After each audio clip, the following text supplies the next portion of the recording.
Okay, hi, this is Jeff and Jeff and Mila. We're here at Amicalola now, and we're gonna start our hike tomorrow, and we're going to go over our food and our sleep system. So for our food, we have freeze-dried a lot of our food, so we're gonna have that sent to us. It's not gonna be entirely, we're not gonna rely on that entirely. So we'll use the food that we freeze-dried, and we'll also go into town. We ended up with a freeze dryer not for this. We bought it a while back. It wasn't for hiking at the time that we got it, and we're not preppers, so we got it for something else, but we weren't able to use it completely for that. It's a long story, and I won't go into it now. If someone's really interested, you can ask and I'll tell you. I don't know that I could really recommend the freeze dryer that we got. It's a Harvest Right at this time. If you like to tinker with stuff, then I think it's great, but if you just want something that's going to work every time that you use it, then maybe not so much, because there's a lot of maintenance involved with the freeze dryer as it is now. It's a great freeze dryer, but you're going to have to do a lot of maintenance with it. But anyway, these are like some ham and beans. We got some mung dal, and then we freeze dried a lot of spinach and like mushrooms and carrots, and that's to add to like ramen. So if you go into town, this will last a long time. This is over a pound of spinach right here, and so that'll last a long time. So if we go in town and get ramen, just to add those things to the ramen, just kind of boost the nutrient value of it. And we got some rotisserie chicken, and that's kind of what we got. So we're kind of hoping this will last us, I'm thinking it'll go more than 5 days. There's more than 5 dinners in there, and for like breakfast and lunches, we have these bars that we made, and we also have this here, some trail mix, some gorp. Oh, we got some freeze-dried toothpaste, and that's about it for our food. And what's the purple one? Oh, the purple one is sauerkraut. We got some sauerkraut and some natto. I got some natto here. What's natto? Natto is just fermented soybean, and it's supposed to be good for gut health. So that's why I'm going to use that.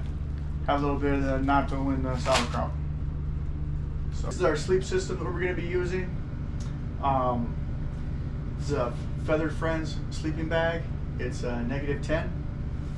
This is the Thermarest NeoAir X-Therm, and we have a vapor barrier, and then a bivy bag, and this bivy bag is a Bora Gear bivy bag. It's the wide with the side zip, and we've used these before in Colorado down to -8. That was just that was the temperature. That's not the wind chill. I don't know what the wind chill would have been, but it was very warm. So we're pretty confident in the sleep system as it is.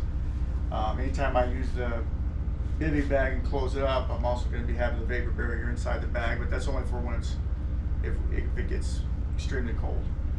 And the NeoAir X-Therm, and we have a small 1/8 inch foam pad that goes under that, just to try to keep it from developing any holes. And yeah, so that's it for our sleep system. This will all be going home come spring, and then we'll get our quilts in, so quite a bit lighter, not as warm though. Okay, so this is our tent that we'll be using. This is the Hyperlite Ultimate 4, and this works well for us when we were in Colorado. We'll see how it works out here. It's me and my wife and my dog and all of our gear, and it fits everything really well. And this is if I decide not to use the pole to set it up, I can hang it off of a ridge line, and this is a continuous ridge line that we use for our hammocks. And I'm just going to take this with us. It's made out of zinget, and it has the Dutch wear gear on it. That's just for the tarp, but it works really well for connecting it to trees and then drawing it tight. This is we also have the inner for it, but we're not taking the inner yet. because we don't think we're going to have any deal with any bugs during the time of year that we're going. So I made a polycro ground sheet, bathtub ground sheet for it, and just used some carbon fiber arrows that I cut 6-inch sections off of, and I'll use that just to make a bathtub ground sheet. I don't use trekking poles, so I have, if I don't have two trees to string the tent from, I'll just set it up using this. It's from Rota Liqueur, I think is the name of it.